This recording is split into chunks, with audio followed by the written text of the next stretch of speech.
আমরা সুলতান ভাইকে দেখতে পাচ্ছি, দুর্দান্ত বর্তমান সময়ে দুর্দান্ত একজন অলরাউন্ডার বাংলাদেশের। তো সুলতান ভাইয়ের কাছ থেকে আমরা জানতে চাচ্ছি যে আসলে আপনি তো অলরাউন্ডার, আপনার কাছ থেকে জানতে চাচ্ছি যে বাংলাদেশের বর্তমানে সেরা একজনই নাম বলতে হবে, সেরা ব্যাটসম্যানকে। সেরা ব্যাটসম্যান আপনি একজন ভাই, একজন, দুইজন না। তুলনা করতে পারলে আপনি এখন বর্তমানে সেরা ব্যাটসম্যান নিঃসন্দেহে জ্যাক আরিফ ভাই। জ্যাক আরিফ ভাই, আচ্ছা। জ্যাক আরিফ ভাই। এখন আরেকটা কোশ্চেন করি, সেটা হচ্ছে যে বর্তমান সময়ে সেরা বলার কে বাংলাদেশের মধ্যে আপনার দৃষ্টিতে? আমার দৃষ্টিতে সেরা বলার সে যে তার দিনকে কামে লাগায়, দিনকে কাজে লাগায়, সে হলো সেরা বলার। বাট সেরা তো সবাই, যার যার যার দিনে সেরা। আচ্ছা, আরেকটা শেষ কোশ্চেন, সেটা হচ্ছে যে আজকে কয় উইকেট নেবেন? টিমের জন্য ভালো কিছু করতে পারবো, করার চেষ্টা করব, এটাই। আর 6 মারবেন কটা? মাঠটা তো ছোট দেখলাম।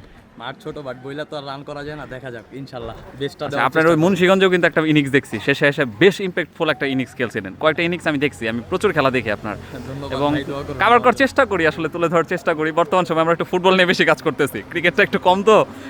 তো ইনশাল্লাহ আবার আমরা ক্রিকেট মাঠে ব্যাক করছি, ইনশাল্লাহ এখন থেকে করবো। তো শুভকামনা রইলো এই বর্তমান সময়ে সিরাজগঞ্জে দুর্দান্ত একটা টুর্নামেন্ট, যেটা সাপ মিলন ভাই, টাইগার মিলন ভাই নামে চিনে। তো ধন্যবাদ ভাই আপনাকে, আজকের ম্যাচের জন্য শুভকামনা। আমার জন্য দোয়া করবেন।